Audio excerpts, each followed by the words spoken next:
하겠습니다. 아까 단장님이 말씀하셨듯이, 저는 고려대학교 컴퓨터학과 나왔고요. 저는 이제 고려대학 학부로 나오고 미국으로 공부를 하러 갔어요. 그래서 미국에서 이제 석사, 박사를 했고요. 그때 제가 전공했던 분야는 이제, 어, 정보 검색을 주로 했는데요. 그 정보 검색 그리고 기계학습 분야를 이제 메이저를 했었고요. 졸업 후에는 이제 구글에 가서 검색팀에서 검색 알고리즘 연구를 한 9년 정도 했어요. 그 다음에 이제 조금 더 작은 회사로 옮겨가지고, 혹시 스냅챗 써보시는 분, 스냅챗 아시는 분 있어요? 네? 네, 이게 지금 뭐 미국이나 유럽, 뭐 중동에서는 이제 젊은 친구들이 굉장히 많이 쓰는 앱인데, 한국에서 많이 안 쓰더라고요. 네, 그래서 스냅챗이 이렇게 작은 회사였을 때, 그 조인해가지고, 거기서 이제 기계학습 팀장을 하면서, 스냅챗의 이런 추천 시스템, 랭킹 시스템들을 개발해가지고 스냅챗이 작은 회사에서 나중에는 이제 100조가 넘는 큰 회사로 IPO하는 과정을 한 6년 정도 같이 했었고요. 예, 그래서 제일 먼저 저희가 시작할 것은 이제 AI에 대한 기본 개념인데요. AI는 인공지능이잖아요. 그러니까 사람이 만든 지능이 인공지능인데 그러면 지능이라는 것이 무엇인가 알아야 되겠죠.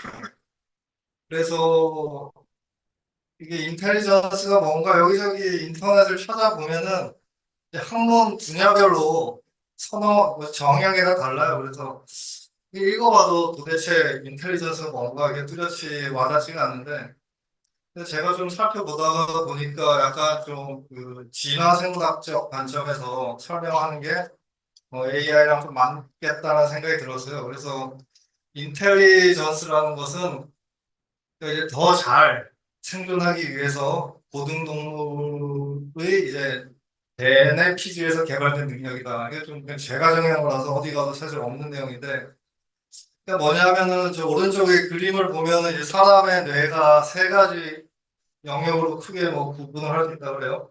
제일 먼저 이제 개발됐던 부분이 이 뇌간 소뇌.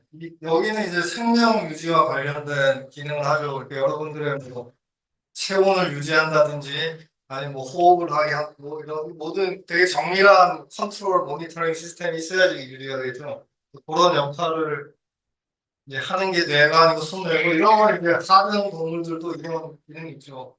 그다음에 이게 좀 더 발달해가지고 이제 뇌내 변형계라는 게 그게 생성이 됐는데 진화 과정에서 이게 보면은 이제 뭐 어떤 감정 같은 걸 프로세싱 한다 그래요. 그러니까 감정이라는 것이 무엇인가 사실 이것도 사실 정의하기 쉽진 않은 건데 감정이라는 것이 어떤 식으로 생각하면 뭔가 어떤 일이 벌어졌을 때 그거를 생각을 하지 않고 굉장히 빠르게 프로세싱 해가지고 어떤 일이 일어나게끔 하는 어떤 뭐 고속도로 슈퍼패스 같은 건데 이게 왜 필요했을까 생각을 해보면은 어떤 진화의 과정에서 뭔가 두려움이라는 감정이 생긴다는 것이 뭔가 예측하지 못했던 일, 뭐가 놀라운 일이 벌어졌을 때, 이 공포심이라는 감정이 이제 트리거가 되면은 뭐 도망을 간다든지 뭐 생각할 시간이 없이 이거에 대해서 분석하고 생각할 시간이 없이 감정으로 처리를 하는 거죠. 심지어 무슨 어떤 뭐 사람 뭐 화내고 분노의 감정 이런 것도 이제 진화 생물학적 관점에서는 그런 감정이 있어야지 말 안 듣는 애들을 좀 말 듣게 하고 뭐 어떤 위계 질서, 사회를 이루는데 심지어 그런 부정적인 감정들도 이제 도움이 된다고 해요. 그래서 여러분들이 뭐 이제 강아지나 이런 것들 보면은 이런 감정 같은 걸 좀 느끼는 것 같아요. 키워보면은 어떤 친밀감이나 애정 그런 게 느껴지죠. 그런데 사실 사람이랑 제일 가까운 게 침팬지죠. 침팬지 보면 사람이랑 유전자가 99% 똑같다 그래요. 똑같고 사실 뇌는 사람보다 좀 작은데 침팬지 사회를 들여다보면은 얘들이 엄청 폭력적이라 그래요. 그러니까 그 수컷 침팬지가 자기 감정대로 하는 거죠. 그러니까 막 때리고 싶으면 때리고 얘들은 때리는 정도가 아니라 그거 죽이죠. 다른 지나가다가 이제 자기 부족이 아닌 다른 침팬지 무리를 만나면은 뭐 죽도록 싸우고 감정대로 살려요 침팬지들이.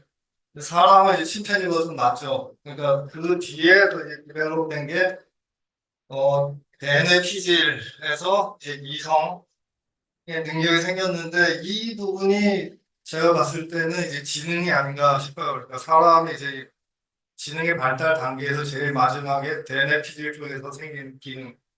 이게 어떤 기능이냐면은 뭔가를 뭐 배운다라든지 배우고 기록 뭐죠? 배우고 기억하고 그러니까 그걸 바탕으로 처음 보는 일이 벌어졌을 때 자기가 아는 과거의 경험이나 이런 걸 바탕으로 뭔가 추론을 해가지고 뭔가를 할 수 있죠. 이게 사실 굉장히 놀라운 능력인데 그런 것들이 집중적으로 저 뇌내 피질 쪽에서 발달이 됐죠. 그래서 그런 능력을 이제 뭐죠? 카피한다거나 만드는 게 인공지능이 아닌가 그런 생각이 들고요. 어, 여러분들 그 사피엔스 책 이거 보셨나요? 유발 하라리? 네, 뭐 공대생들이지만 좀 보시면 좋은데 거기 보면은 이제 사람이 호모 사피엔스라는 종이 이렇게 다른 종들을 지배하고 살 수 있게 된 원인 중에 하나가 뭔가 이렇게 상상하는 능력이라고 그래요. 가령 뭐 돈 같은 거 있죠. 지폐 같은 거를 주고 이걸로 저걸 바꿀 수 있는 거다. 이게 사실은 상상해서 믿는 거잖아. 이 종이 조각이 아니 코인이 어떤 밸류를 가진 거라고 믿는 건데 그 다음에 뭐 신도 그렇죠. 하나님이 있다. 그걸 상상하고 믿는 거 믿고 그거를 다른 사람들한테 자기 상상을 전달하고 이게 모두 에브리바디가 다 믿게 되면은 이제 하나의 믿음 체계가 되고 그 체계 하에서 움직이기 때문에 이게 아주 큰 그룹으로 사회를 만들고 도시를 만들어서 살 수 있게 됐다고 하십니다. 이런 능력이 다 이 뇌내 피질교에서 발생한 거고 그 있기 때문에 가능한 거라고 생각할 수 있겠습니다. 그래서 좀 전에 말씀드렸던 것처럼 AI라는 것은 그러니까 이런 인간의 시점 능력이 필요한 일들을 수행할 수 있는 시스템 그리고 그러한 시스템을 연구하고 개발하는 학문 분야다 뭐 이렇게 정의를 할 수 있을 것 같고요. 그래서 요즘 뭐 이 AI가 우리들의 일상생활에 엄청나게 들어와 있죠. 그래서 여러분들이 쓰시는 뭐 검색 엔진이나 뭐 추천, 음성인식, 기계번역, 뭐 자율주행, 뭐 엄청나게 많이 우리 생활 가까이 AI 기술들이 들어오고 있습니다. 이 오른쪽에 보면 이게 어떤 생물의 진화 과정인데 이게 하등 동물부터 고등 동물까지 이렇게 쭉 그려놓은 거죠. 그래서 이게 사실은 어떻게 보면 뭐 지능의 진화 과정이라고 볼 수도 있죠. 밑에 있는 애들일수록 지능이 없고 위로 갈수록 지능이 있는 건데 이 트리를 보다 보면은 이제 여기 시너지스틱 에볼루션이라는 파트가 있죠. 그게 뭐냐면은 이제 어느 순간부터 하나의 종이 다른 종의 어떤 발전, 그러니까 진화, 발생에 굉장히 액티브하게 인발브하게 되는 순간이 온 거예요. 가령 여러분들 생각해 보시면은 우리들이 그 뭐지 유전자 조작하고 무슨 그 품종 개량하고 사람들이 하잖아요. 그러니까 그게 그 전까지는 모든 게 이제 자연의 선택에 의해서 이 진화가 이루어졌던 건데 어느 순간부터 이제 사람이 선택을 시작하기 시작한 거죠. 그러니까 자연이 선택한 게 아니고 그래서 기존에 없었던 종들이 생기기 시작하는데 그러면 AI도 지금 그러니까 어떤 지능의 발달이 종의 발달의 중요한 파트라고 한다면은 사람들이 만들고 있는 이 AI가 또 새로운 하나의 종이 될 수도 있을까 뭐 그런 얘기도 있죠. 그런데 뭐 이 AI는 뭐 바이올로지컬한 바디가 없기 때문에 여기다 갖다 붙이는 게 사실 적합하지 않을 수도 있는데 뭐 그렇게 보는 사람들도 있습니다.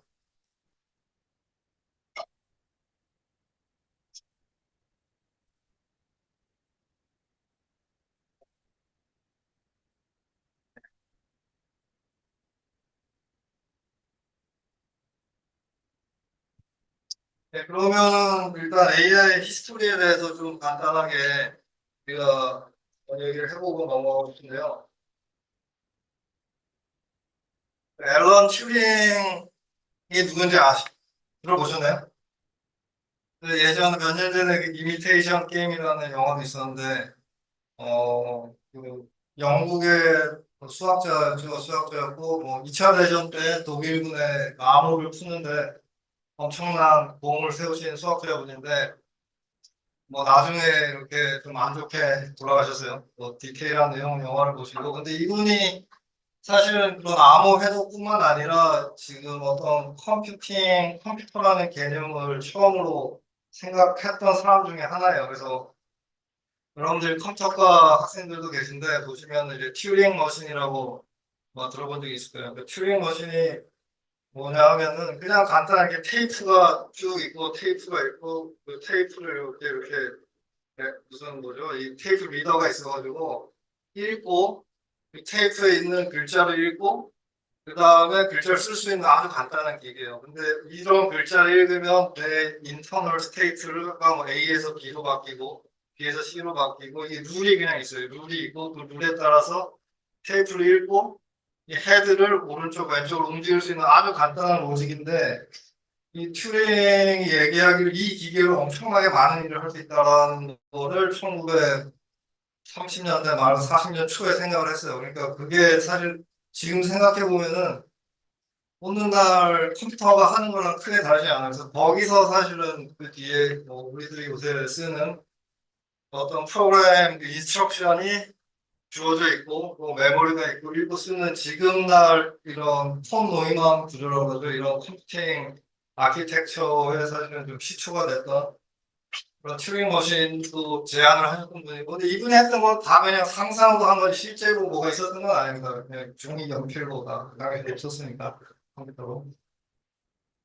그래서 1900 이제 2차 대전이 끝나고 나서 1950년 지금 이제 튜링 테스트하는 게 1950년에 앨런 튜링이 제안을 한 건데 이때 뭐그 세계적인 분위기가 이제 뭐 핵폭탄도 만들고 세계 전쟁을 이기고 굉장히 인간이 뭔가 굉장히 대단한 존재다 인간이라는 것이 그래서 인간이 뭔가 엄청난 일을 할 수 있을 거라는 좀 과학 낙관주의가 굉장히 많았었고 그래서 생각하는 기계를 만들 수 있을 거라는 뭐 그런 얘기가 이제 SF 소설이나 뭐 이런 데 굉장히 많이 있었어요. 그러면은 과연 생각하는 기계가 있다라고 치면은 이게 생각하는 기계인지 아닌지를 분별할 수 있는 뭐 방법이 있어야 될 거 아니에요? 그래서 그때 튜링이 프로포즈했던 게 이제 튜링 테스트라고 이거 아마 아시는 분 많이 계실 텐데 이 테스트가 뭐냐면 이게 벽을 가려놓고 이 테스트하는 분이 왼쪽 오른쪽에 있는 사람들이랑 이제 타이핑 해가지고 글자로 커뮤니케이션 하는 거예요. 그래서 한쪽에는 사람이 있고 한쪽에는 기계가 있는데 이렇게 타이핑을 해가지고 서로 이렇게 주고받으면서 얘기를 했을 때 어느 쪽이 사람인지 어느 쪽이 기계인지 구별을 못한다. 그러면은 이제 우리는 AI를 만든 것이다. 라고 이제 그때 튜링이 1950년에 70년에 이제 얘기를 했던 거죠. 근데 이게 굉장히 말이 된다라는 식으로 받아들여졌어요. 그래서 그 뒤로 최근까지도 이 튜링 테스트가 굉장히 어떤 AI의 테스트하는 걸로 되게 받아들여졌었는데 근데 최근에 들어서 이제 이게 바뀌었어요. 최근에 들어서는 이제 튜링 테스트도 사실은 이게 완벽하지 않다, 부족함이 있다라고 돼 있는데 가령 뭐 여러분들 다 챗GPT 써봤잖아요. 여러분들 챗GPT가 있는 걸 전혀 모르는 시골에 뭐 할머니나 할아버지를 불러다가 챗GPT 앞에서 뭐 10분, 한 15분 얘기해봐라 그러면은 이분이 이게 사람이라고 생각할 확률이 굉장히 높겠죠. 그러니까 이 튜링 테스트가 근데 이제 여러분 같이 챗GPT를 써본 사람들은 써보면 사실은 이게 챗GPT구나 알 수도 있어요. 왜냐면 말도 너무 모르는 게 없고 말 너무 잘하고 그래서 사실은 잘 아는 분이 테스트를 하면 통과를 못할 수도 있는데 잘 모르는 분이 하면 통과를 한다 그러더라고요. 실제로 그 튜링 테스트 논문에도 앨런 튜링이 얘기하기로 한 15분 정도만 하면 된다. 그 정도 얘기해가지고 그걸 못하면 튜링 테스트 통과한 거다. 그런 식으로 얘기했었거든요. 근데 지금 챗GPT는 이제 일부 이 튜링 테스트를 패스했다라고 좀 생각이 되고 있죠. 그렇지만 지금 사람들이 아무도 어떤 사람을 뛰어넘는 AI가 나왔다라고 얘기는 하지 않죠. 이 튜링 테스트를 통과했어도. 어, 그러면 이 튜링 테스트에 어떤 문제가 있는 걸까요? 네, 튜링 테스트의 한계점이 뭘까요? 뭐 혹시 얘기해보고 싶은 학생이 있으세요? 튜링 테스트는 들어보니까 이게 뭐가 문제인 것 같다.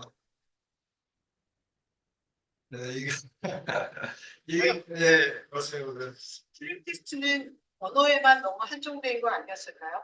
아니, 지금 학생 한 분이 튜링 테스트는 이제 너무 언어에만 한정됐다. 예, 그게 사실은 하나의 중요한 포인트입니다. 그러니까 이 사람의 능력이 뭔가 추론을 하고 뭔가 만들고 이런 거 있잖아요. 크리에이트하고 그런 능력도 있는데 튜링 테스트는 이제 언어 능력만 보는 거고 또 다른 하나는 사실 이해를 못해도 말은 할 수 있어요. 그러니까 어린애들들 사실 뭐 조그만 애들 5살 뭐 이 정도만 돼도 얘네 둘이서 싸우는 거 옆에서 들어보면 엄청 막 논리 정연하게 둘이 싸우는데 사실 듣고 보면 얘들이 사실 그게 뭔지 모르지만 그 엄마 아빠한테 엄마 아빠 싸우는 거 듣고서 따라하는 거 그러니까 뭐 앵무새도 사람들 인사도 하고 하잖아요. 그러니까 이게 이해를 못하고도 말만 흉내 내가지고 뭐 이게 얘가 뭔가 인텔리전스 있는 것처럼 할 수 있다라는 것이 있고 그다음에 지금 황 교수님이 말씀하셨던 대로 언어 능력만 이거는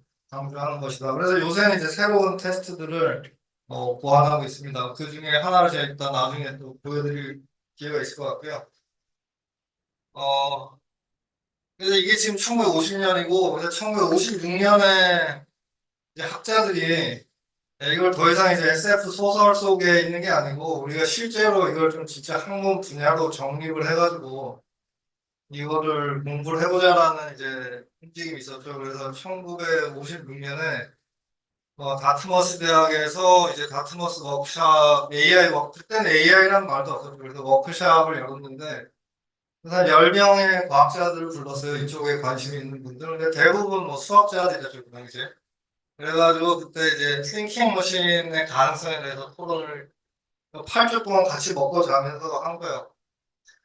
해가지고 이때 이제 AI라는 말이 여기서 생기고 이제 학문 분야로 성립이 됐어요. 그래서 이때 오셨던 분들이 돌아가가지고 자기네 대학에 가서 뭐 AI 학과 뭐 이런 거 만들어서 그때 처음으로. 근데 이때 이분들이 이 모임을 하면서 이제 펀딩이 필요하잖아요. 자기들이 모임을 하려고 그러고. 그래서 그때 제일 부자가 이제 락펠러 뭐 우리나라 지금 삼성 같은 거죠. 거기다가 이제 연락을 해가지고 우리가 이런 걸 하려고 하는데 좀 펀딩을 주십시오 하면서 보냈던 편지에 보면 이런 내용이 적혀 있어요. 본 연구는 학습의 모든 측면이나 지능의 다른 특징들이 원칙적으로 기계가 이를 모방할 수 있을 정도로 정확하게 설명될 수 있다는 가정을 바탕으로 진행될 것입니다. 제가 이 부분을 가져온 게 이게 과거에 많은 AI 연구자들이 생각했던 방식이 이거예요. 그러니까 이 지능이라는 것을 정확하게 우리가 디스크라이브 설명할 수 있고 있을 것이고 그렇기 때문에 그거를 이제 기계가 흉내낼 수 있을 것이라고 이때 제일 똑똑했던 분들은 생각을 했어요. 근데 지금 뭐 챗GPT나 이런 걸 보면 사실 이런 방식으로 만들어진 게 아니죠. 그 어떤 우리가 사람이 생각하는 방식을 알아가지고 그걸 뭐 이렇게 뭐 그 뭐죠 기술을 해가지고 시스템 만든 게 아니고 그냥 수많은 뭐 문서 이런 걸 보여주고 지가 자동으로 그냥 알아서 되는 거죠. 그러니까 우리가 지금 요새 만든 거랑 이때 생각했던 거랑 좀 다르다라고 생각할 수 있어요.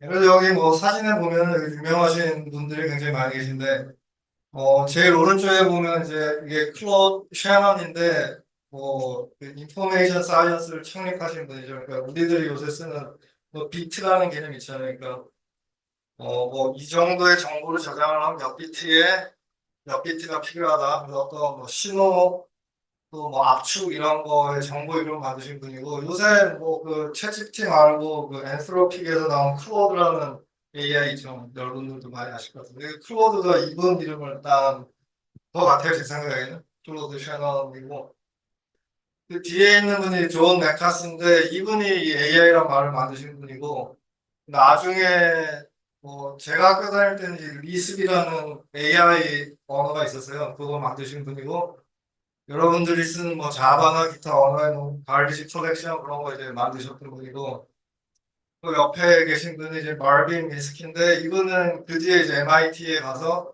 AI 그 연구소 만들어서 소장을 오래 하셨던 분이고 뭐 하여튼 뭐 여기 또 다른 분은 IBM에 나와서 최초의 뭐 슈퍼컴퓨터를 만드신 분이고 다들 그 뒤에 좋은 분야를 잘 제때 올라타가지고 그 뒤로 엄청나게 사회에 많은 영향을 끼치시는 그런 분들입니다. 어, 이게 1956년이고 1957년에 이제 프랑크 로젠브레이트라는 분이 이 퍼셉트론이라는 거를 만들었어요. 그러니까 이 퍼셉트론이 뭐냐면 이제 이게 그 신경세포에서 아이디어를 가져온 것인데, 그러니까 1900년대 초반, 1910년, 20년 그때 이제 생물학자들이 뭐 닭이나 뭐 이런 것들의 뇌세포를 보다 보니까 이게 어떤 똑같은 신경세포가 그냥 다발로 뭉쳐있는 게 뇌라는 걸 좀 알아냈어요. 그러니까 뇌가 뭐가 이렇게 엄청나게 뭐가 복잡한 게 아니고 그냥 신경세포 똑같은 유닛인데 이게 엄청나게 엮여 있는 게 뇌라는 거를 이 생물학자들이 이제 알아냈죠. 그다음에 거의 1950년대 되면서 뭐 전자현미경 이런 게 나오면서 더 자세히 들여다보니까 이런 식으로 연결되어 있는 게 이제 좀 알아내게 됐어요. 그러니까 신경세포 하나가 다른 신경세포랑 이렇게 서로 연결이 돼 있어가지고 한쪽에서 신호가 들어가면은 얘가 이제 자기랑 연결되어 있는 다른 신경세포로 시그널을 쏘는 거죠. 쏘고 반대 쪽에서는 또 여기저기 신경세포에서 들어오는 시그널들을 받아가지고 또 자기가 또 다음 애한테 쏘는 거죠. 그래서 이게 뇌라면은 뇌가 이런 거라면은 그럼 이걸 수학적으로 이런 걸 만들어가지고 시뮬레이션 해보면은 그럼 뭔가 지능적인 걸 하지 않겠냐라는 생각을 했겠죠, 당연히. 그래서 이 로제 브라운 말고 다른 분이 사실 이론적으로는 이런 신경망을 흉내내가지고 뭘 만들면 되겠다라는 그런 프로포즈얼이 그 전에 있었는데, 이 로젠 블렛이 그 당시 코넬 대학에 계셨던 분인데, 이거를 자기가 한번 만들어보자는 생각이 들었어요. 그래서 이거를 엄청 지금 생각하면 말도 안 되는 건데 이걸 기계로 만들었어요, 이분이. 그래서 이게 그때 퍼셉트론 기계인데 이 가운데 사진 보면 케이블이 엄청 많죠. 그러니까 이거를 지금 이 왼쪽에 사진 보면은 20 바이 20 시그널이 들어와요. 그러니까 이게 뭐냐면은 20 픽셀, 그러니까 20 곱하기 20짜리 흑백 사진의 신호가 이제 거기 하얀색이면 뭐 0, 검은색이면 1 이런 식으로 20 곱하기 20짜리 사진이 들어오고, 그럼 여기 이제 가운데 저기 신경세포들이 연결된 것처럼 퍼셉트론이 있어가지고, 거기에 이제 그 신호들이 들어가는 거죠.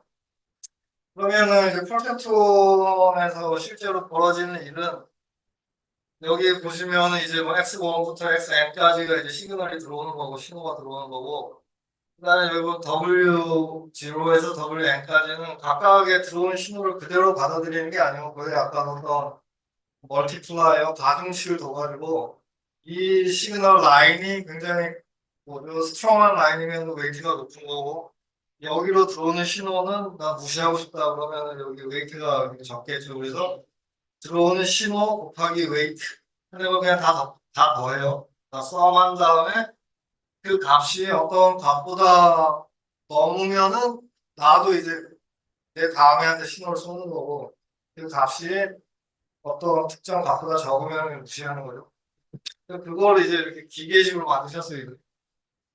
근데 그때는 한 500여 개 정도의 펄세트론으로 이거 만드셨는데, 근데 놀랍게도, 그래서 그때 이분이 말씀하시기를 자기가 여자 사진, 뭐 남자 사진을 얘한테 보여줬더니 어느 정도 맞추더라 이런 식으로 이분이 말씀하셨어요. 이게 사실 믿을 수 있을지 모르겠는데, 근데 그래서 이게 뭐 좀 난리가 난 거죠. 사람이 뭔가 어떤 브레인을 만들 수 있다라는 어떤 가능성을 보여준 거니까 그래가지고 굉장히 사회적으로 화제가 되고 그 당시 뉴욕타임즈 기사에 보면은 퍼셉트론이 어떤 일렉트로닉 컴퓨터인데 그러니까 뭐 걷고 말하고 보고 읽고 심지어 애도 낳을 수 있고 그러니까 재생산할 수 있다는 거죠. 그 다음에 뭐 자의식까지 가질 수 있는 이런 미래의 전자 컴퓨터를 만들 수 있는 이게 뭐죠? 엠브리오 대야 뭐 하여튼 그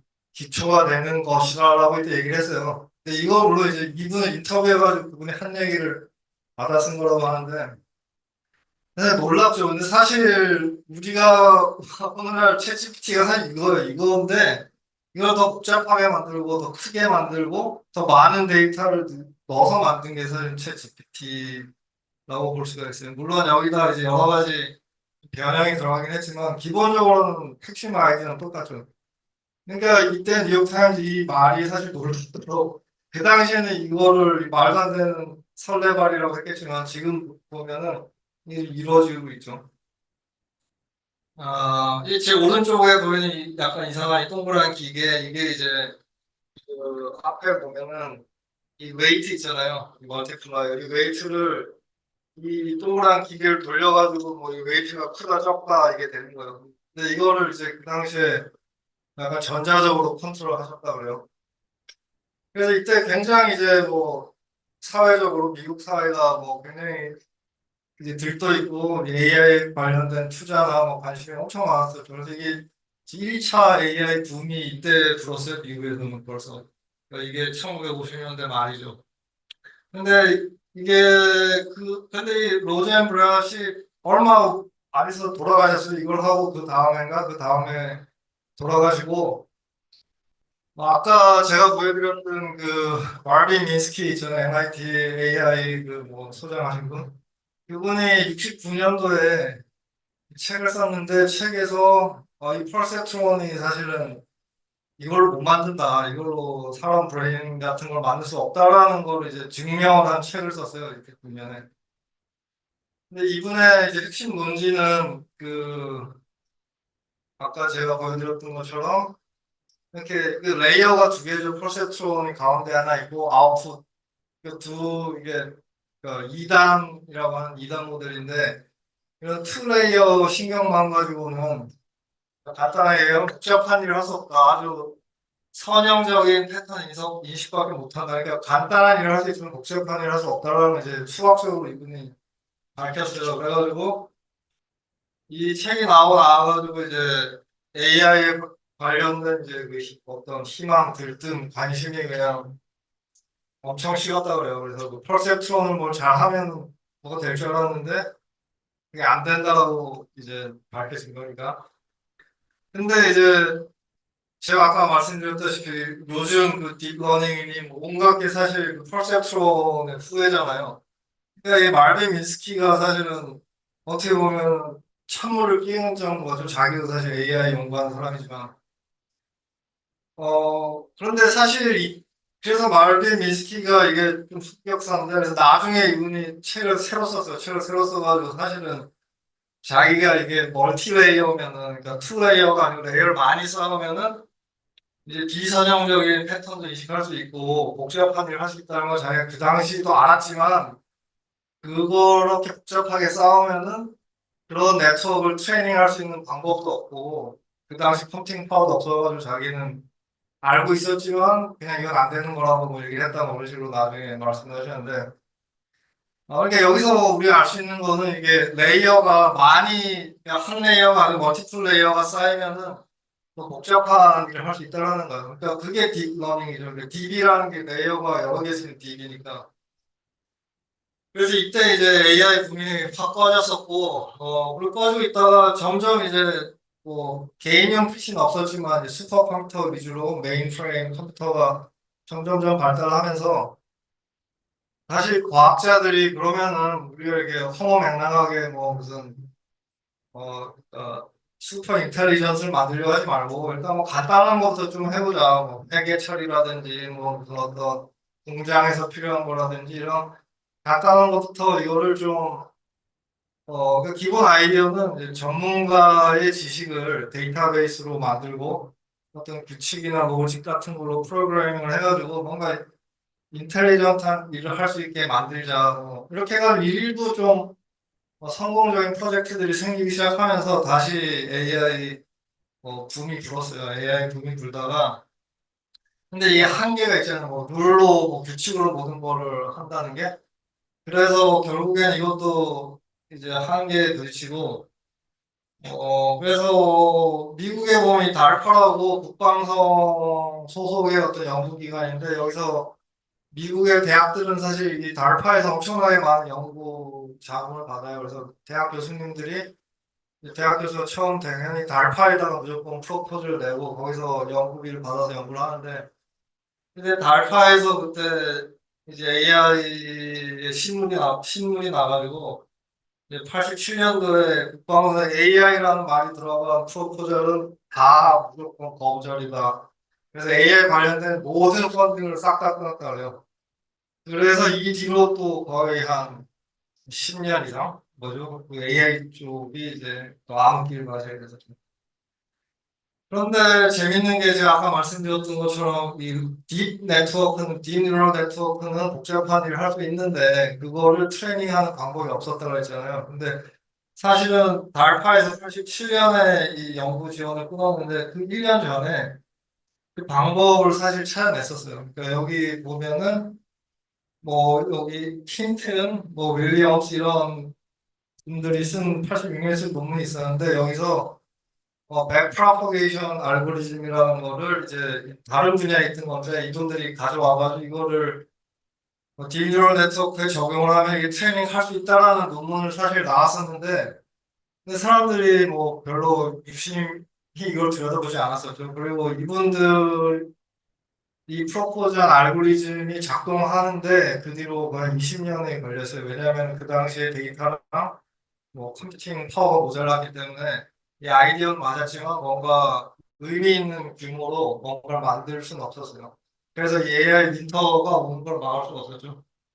근데 이때 이제 여기 보면 이 가운데 있는 분이 제퍼리 힌튼인데 이분이 나중에 이제 토론토 대학에 가가지고 이 겨울인데도 혼자서 연구를 다 한 거예요. 다 펀딩도 없고 뭐 이쪽 없는데 자기 혼자서 이게 될 거라고 생각하고 이제 딥 네트워크를 트레이닝하는 거를 이분이 그러니까 미국 메이저 대학 관심 없으면 못 가고 토론토 캐나다 가가지고 그래서 계속 연구하셔가지고 결국엔 이분 밑에서 공부하셨던 분들이 지금 다뭐 미국의 빅테크의 AI 수장들이 다 이쪽 출신들이 많고 이 힌튼 본인도 그 튜링 어워드라고 그 아까 말씀드렸던 그 튜링의 이름을 기리는 아주 저명한 상도 나중에 받으셨죠. 네, 이렇게 히스토리를 아직 그 다음에 이제 2000년대 들어서면서부터 이제 빅데이터 레볼루션이 나타났죠. 이건 뭐냐면 이제 인터넷이 많이 발달하고 또 웹, 앱 이런 것들이 뭐 모든 사람들이 쓰기 시작했잖아요. 그러다 보니까 디지털 데이터가 어마어마하게 쌓이기 시작한 거예요.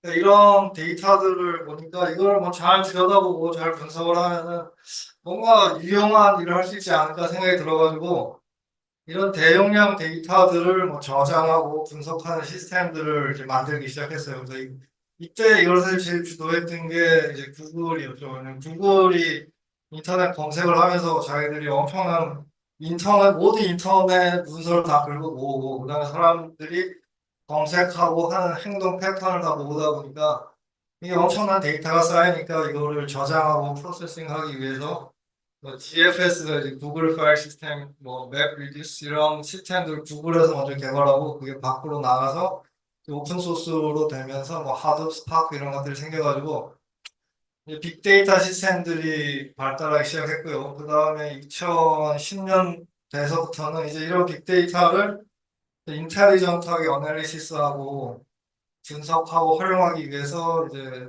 데이터 사이언스, 기계학습들이 발달하기 시작했어요. 그리고 또 이 당시에 이제 여러분들이 쓰는 뭐 AWS니 뭐죠? 구글 클라우드 같은 이런 클라우드 컴퓨팅도 2010년부터 되기 시작했고요. 그래가지고 이제 아까 전에 말씀드렸던 그 제퍼리 힌튼이 꿈꿨던 이런 큰 모델을 트레이닝하는 게 비로소 가능하게 된 거죠. 그래서 2010년부터 뭐 이제 이미지 인식이나 기계 번역이나 기타 등등에서 기존의 어떤 룰 베이스나 뭐 확률 모델 이런 걸 불가능하던 것들이 딥 뉴럴 네트워크로 되기 시작했어요. 그러다가 이제 2020년대 최근이죠. 최근에 들어서서 이제 먼저 2022년에 챗GPT가 나왔죠. 그러니까 생성형 AI가 나오면서 지금 다시 AI가 지금 폭발하고 있는데 이게 여기 오른쪽에 제가 그림을 하나 보면은 AI를 트레이닝 하는데 얘한테 그림 그리는 거를 가르쳐요. 근데 1년을 가르쳐도 애가 그림을 못 그리고 애가 더 커가지고 이제 뇌가 점점 더 커지죠. 이거는 이제 더 큰 모델을 트레이닝하는 거죠. 파라미터가 많은 모델을 트레이닝하는데 더 파라미터를 넓히고, 그러니까 뇌를 더 크게 만들고 데이터를 더 집어넣고, 애가 2살이 돼도 그림을 못 그리고 3살이 돼도 못 그리고, 그러다 갑자기 4살이 되니까 어느 날 자고 일어났더니 얘가 이런 그림을 막 그리고 그 전날까지 못 그리던 애가. 그러니까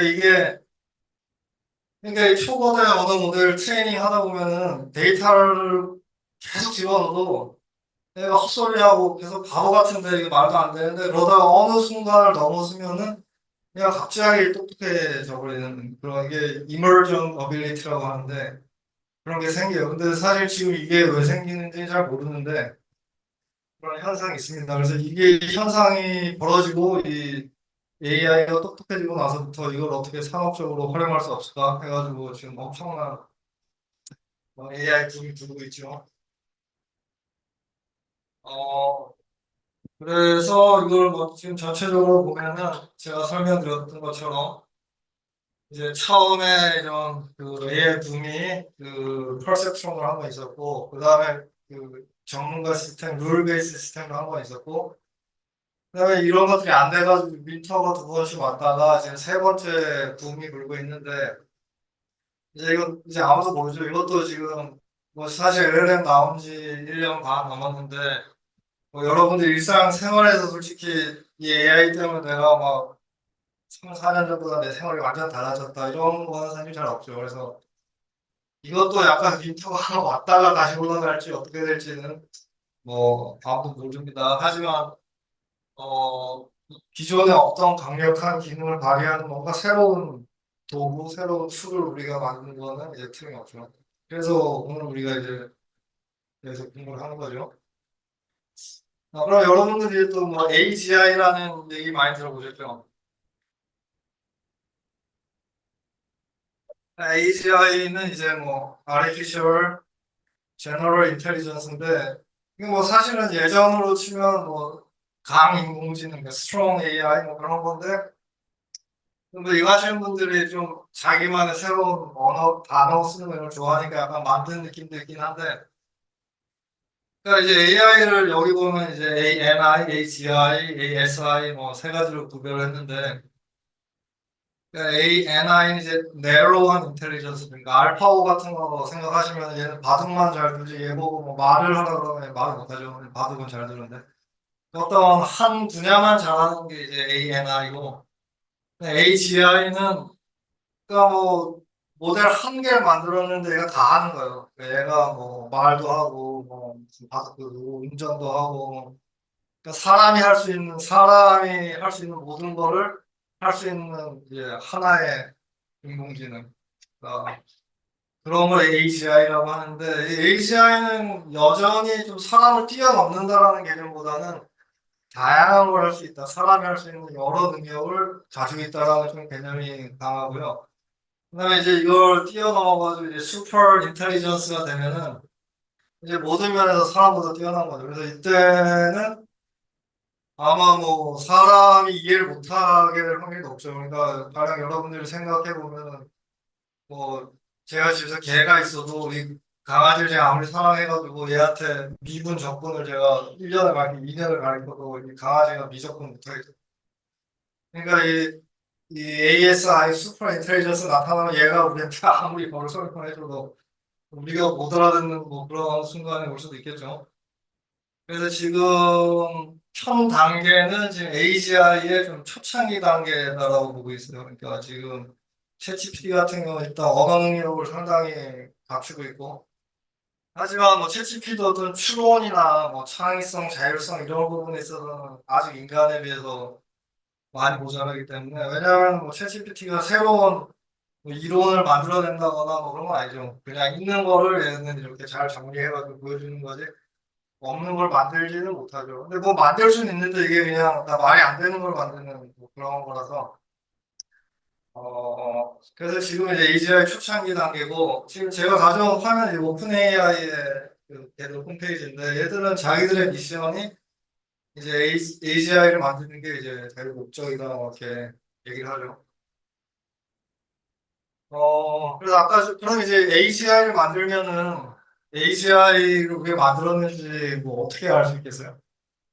아까 전에 그 튜링 테스트라는 게 있었잖아요. 근데 튜링 테스트는 이미, 어, 뭐죠? 이미 패스도 했지만 아직 우리가 AGI 만들었다고 생각 안 하죠. 그래서 지금 AGI 벤치마크들이 있는데 이것들의 이제 핵심 아이디어는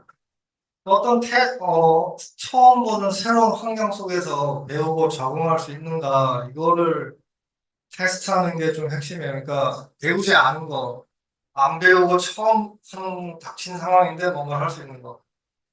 근데 좀 말도 안 되는 벤치마크도 있는데 뭐 그냥 커피 테스트라고 해서 이거는 로봇이 누구 아무 집에 들어가가지고 그 집에 커피 머신으로 커피를 내려가지고 뭐 주인한테 커피를 준다. 이게 할 수 있으면은 커피 테스트 통과인데 이거는 자기가 처음 보는 환경 속에 들어가가지고 모든 걸 파악해가지고 뭐 어떤 일을 하는 거죠. 뭐 그러면 AGI라고 말하는 분도 있는데 좀 사실 좀 이상한 것 같고 뭐 이제 커리지 스튜던트 테스트 이거는 대학교 입학해가지고 얘가 수업을 들어서 학위를 받고 다른 학생들이랑 똑같이 학위 받고 졸업할 수 있으면 AGI다 뭐 이런 얘기도 있는데 뭐 이런 거 사실 뭐 어떤 통제된 환경 속에서 테스트할 수가 없죠.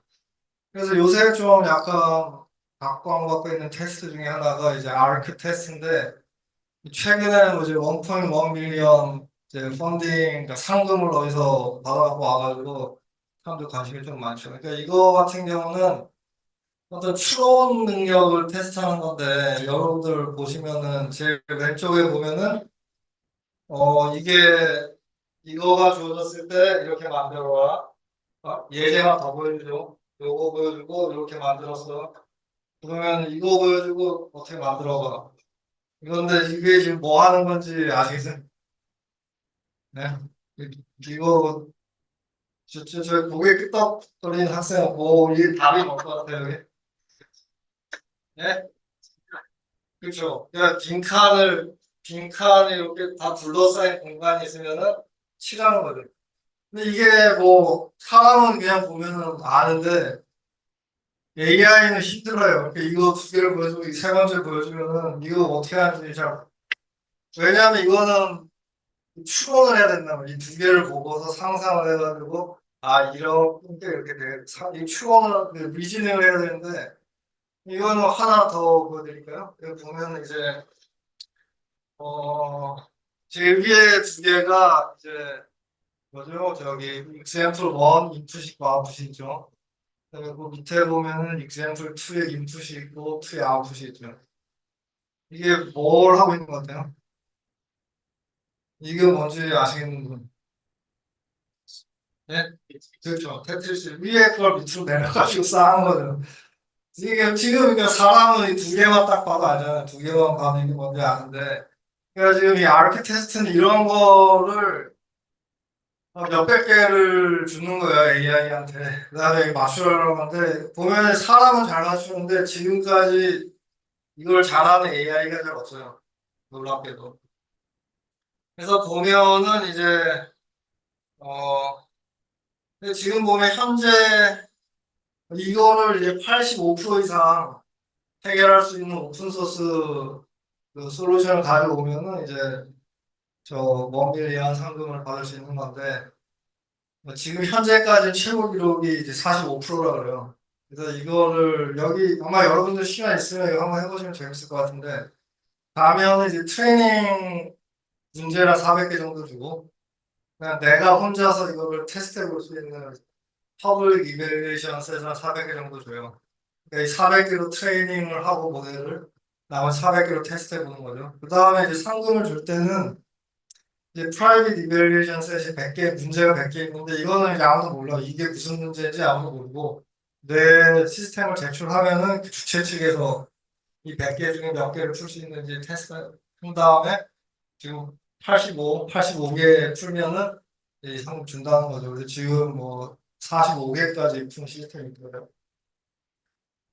어, 그래서 여기 보면은 이제 보통 이런 무슨 벤치마크든지 나왔다 그러면 사람들이 그 벤치마크의 약점을 타가지고 몇 년 지나면 결국에는 막 80%, 90% 된단 말이에요. 근데 지금 이 아크 같은 경우는 지금 나온 지 거의 4년, 5년 다 돼가는데 아직도 굉장히 발전 속도가 느리죠.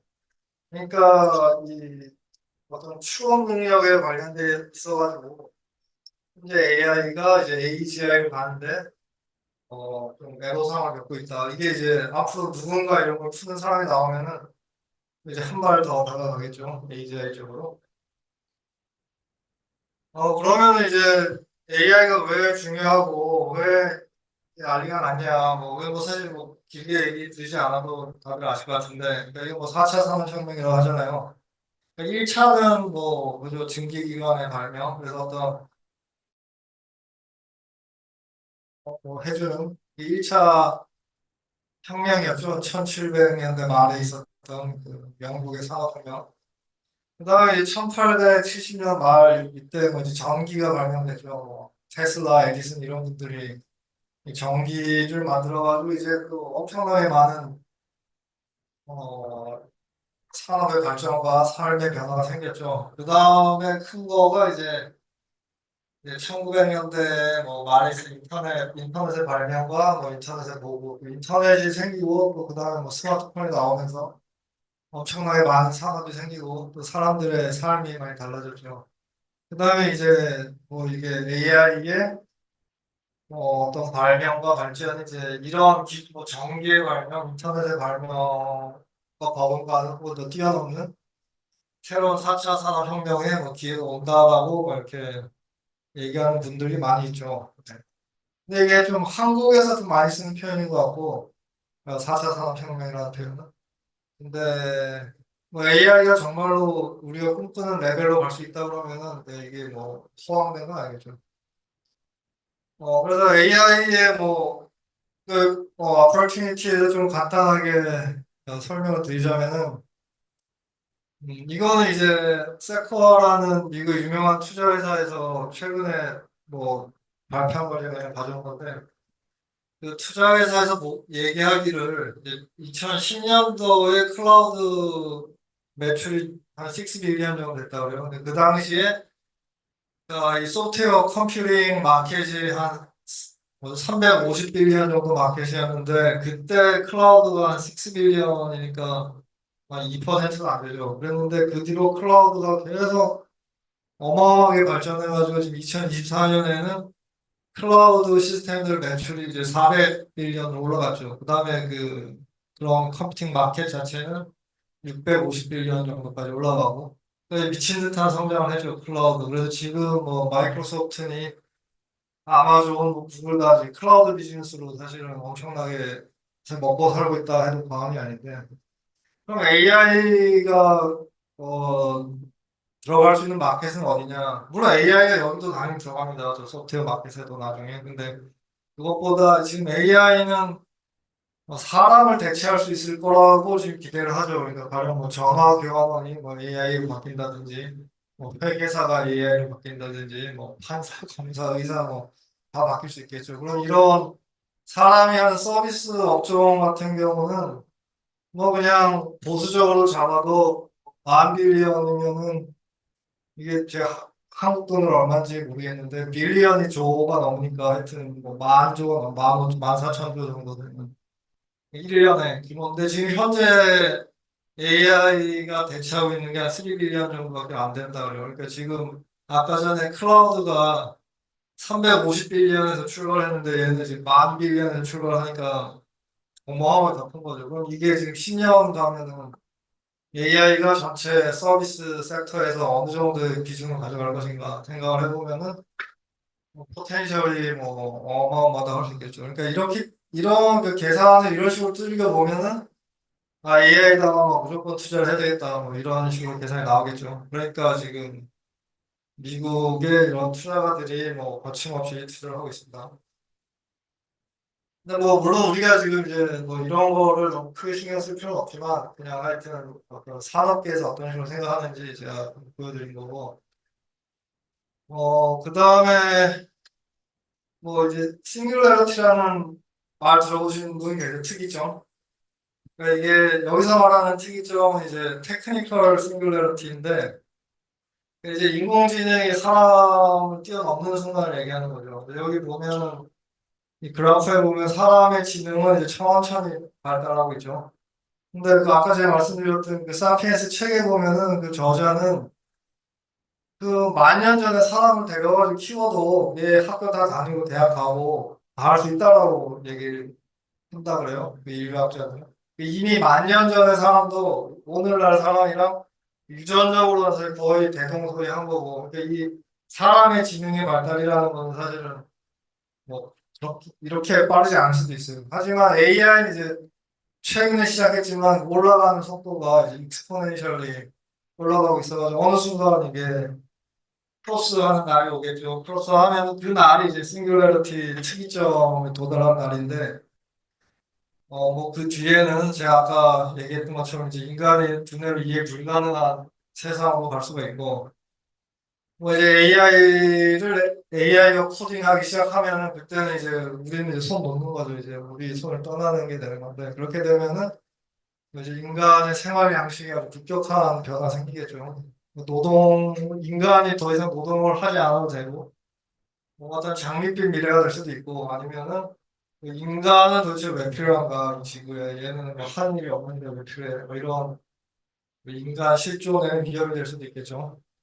근데 이 개념을 사실은 제일 널리 알린 분이 이제 레이 컬드웨일이라는 미국의 유명한 미래학자인데, 이분이 뭐 여러분들이 쓰는 그 신서사이즈 음악 기계 이런 거 발명해가지고 나 돈 벌고 그때 미래학자는 이분이 되게 많이 맞췄어요. 그래서 되게 유명해졌어요. 그러니까 이분이 미래에 대해서 많이 맞췄는데 이분이 이제 한때 구글에 계셔가지고 제가 이분 팀에 들어가려고 인터뷰를 한 적이 있었어요. 그래서 인터뷰를 했는데 이분 한 이거 무슨 프로젝트 하고 계시냐고 했더니 뭐 죽은 자기 아버지를 컴퓨터로 되살리고 싶다 뭐 이런 걸 하고 있다 그래가지고 그게 한 10년 전이었는데 그래서 이 팀에 있다가 보너스도 승진이고 아무것도 안 되겠다 싶어가지고 그래서 제가 그냥 그 팀에 선수에 오라고 했는지 안 간 기억이 나는데 그래서 이분이 여러 개 되게 많이 맞췄는데 맞추기 싱귤러리티가 한 2040년쯤 올 거라고 예전에 챗GPT고 뭐고 나오기 한참 전에 얘기를 하셨어요. 근데 이분이 올해 책을 새로 썼더라고요. The Singularity is Nearer. 그러니까 더 가깝다는 얘기죠. 그 전에 썼던 책은 2005년에 Near라고 썼는데 지금 이제 거의 다 왔다라고 이제 이분이 책을 써가지고. 근데 이분 하는 얘기의 핵심은 그러니까 이런 기술의 발전은 이제 익스포넨셜리 발전하는데 사람의 생각은 리니어하게 생각한다는 거예요. 그러니까 사람이 예전에 이제 원시 시대 때부터 살았을 때 세상이 뭐 익스포넨셜리 바뀌는 세상을 살아보지 않았기 때문에 모든 것이 이제 내가 봤던 지난 10년, 지난 20년 동안 봤던 속도대로 앞으로 갈 것으로 사람의 두뇌는 생각을 한다고요. 근데 기술의 발전은 그게 아니고 익스포넨셜이 가기 때문에 항상 사람이 예측한 것보다 뭐가 더 빨리 온다는 얘기죠. 그래서 이제 니어라는 얘기도 하고 계신 건데 이거 무슨 좀 다른 관점으로 생각을 해보면은 이게 이제 카운트다운 투 싱귤러리티인데 이제 어떤 역사적 이벤트를 이제 X축에 놓고 이 라이프가 생겼을 때부터 지금까지 일어났던 이벤트들을 보면은 지금 여기 이쪽에 보시면은 보이는지 모르겠지만 호모사피엔스가 여기 있고 오른쪽에 다 맞죠. 그 다음에 뭐 에그리컬처 농업한 게 여기에요. 다 이쪽 끝에 있는 지금 이 속도로 지금 역사적 관점으로 오고 있는 거기 때문에 그러면 이제 싱귤러리티 모먼트가 바로 우리 생각보다 대박일 수도 있다. 뭐 이런 좀 약간 설레발성에 대한 발언을 드렸고, 네, 뭐 이렇지 않다라고 생각하는 분들도 있어요. 네, 그렇기 때문에 그냥 여러분들 교양 차원에서 그러니까 싱귤러리티라는 개념이 뭐고 이런 식으로 사람들이 생각하고 있다라는 거를 알아주시면 좋겠고요. 이게 제가 지금 3시 15분까지 해야 되는데 이 다음 장이 기계학습에 관련된 건데 예. 그러면은 좀 질문을 받을게요. 뭐 그러니까 편안하게 너무 지금 어색하게 할 필요 없고 그냥 아무 질문이나 여러분들이 뭐 생각하고 있는 걸 공유해줘도 좋고 제가 좀 약간 오늘 빅토픽을 많이 던졌죠. 약간 좀 큰 큰 주제를 많이 던져가지고 약간 그런데 뭐 질문 있으면 질문 받도록 하겠습니다.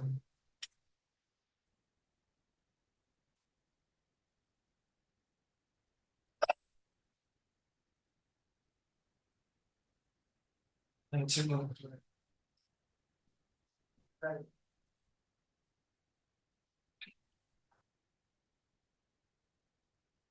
크게 그냥 정확하게 얘기하는 말투가 안 좋아. 어? 네.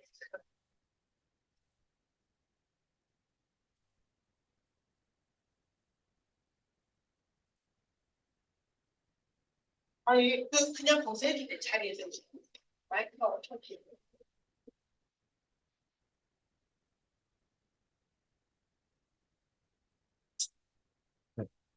지금 박사님이 말씀하시기를 지금은 챗 GPT나 클로드 같은 건 퍼셉트론을 기반으로 해서 발전해온 AI라고 말씀을 하신 걸로 이해가 되는데, 근데 그 이전에도 이제 퍼셉트론 이외에 다른 개념이 제시가 됐다가 이제 발전 가능성이 없다고 판단이 돼서 폐기가 되었잖아요.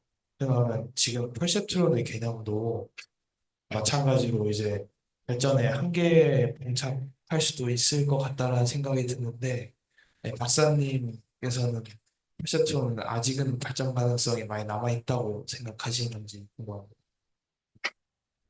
마이크 주셔야지.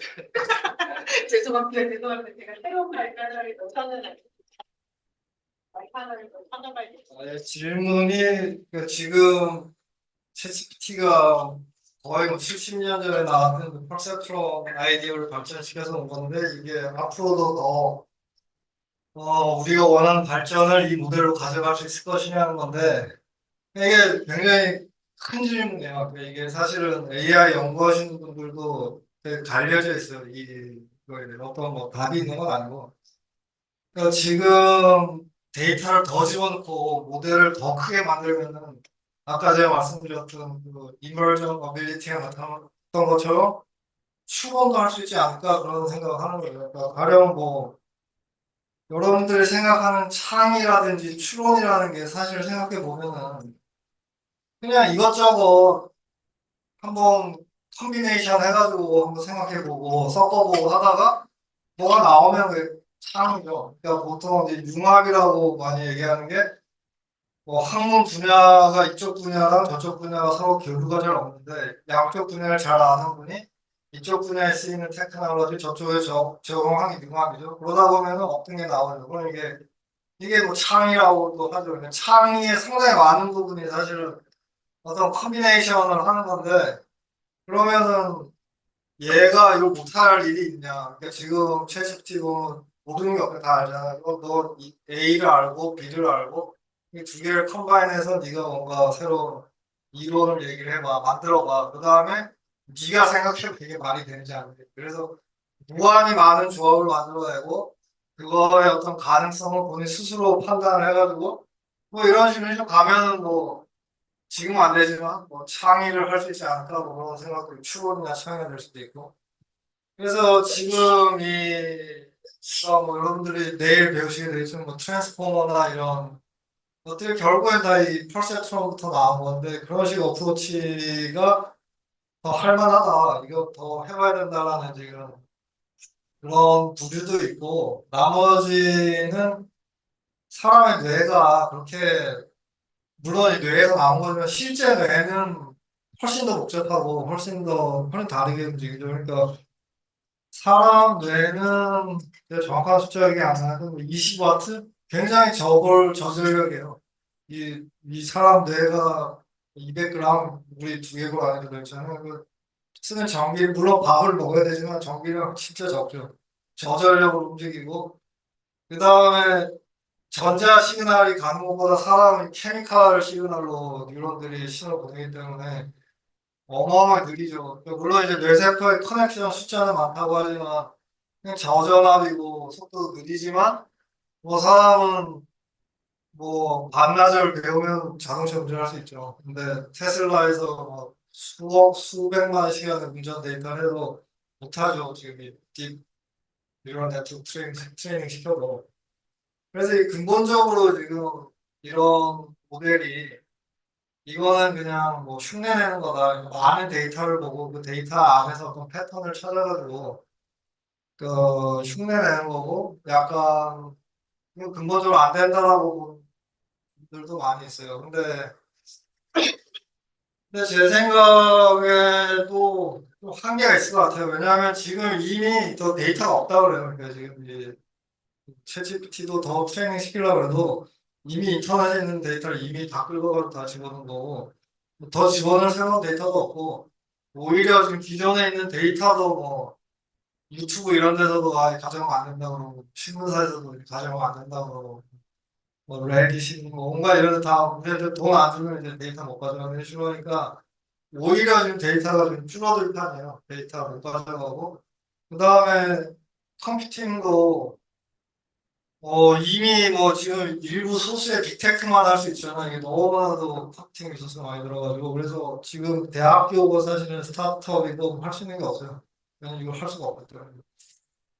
그래서 이걸 좀 할 수 없는 진영 쪽에서는 이거 계속 해봐야 안 될 걸 약간 체포 쪽으로 얘기 좀 많이 하고 있는데, 그러니까 근본적으로 지금 뭐 여러분들이 트랜스포머 모델 같은 거 보면은 이게 거의 좀 메모라이제이션하고 제너럴라이제이션하는 좀 그런 거라서, 그러니까 그게 없다라고 생각해. 얘가 뭔가 원리를 깨닫고서 이치를 배우는 게 아니고 그냥 패턴만 뽑아내는 거에 가까워가지고 이런 식의 어프로치로 그래서 더 이상 크게 가기는 힘들지 않을까 하는 생각도 사실 많이 하죠. 그러니까 이 부분은 봤을 때 핫토픽이고 사실은 그러니까 제 생각엔 당분간 향후 한 2, 3년, 한 4, 5년까지는 지금 식으로 이렇게 계속 큰 모델 만들고 데이터 넣는 게 쪽으로 발달을 이룰 거고 그 뒤부터는 이제 벽에 부딪혀가지고 더 이상 뭐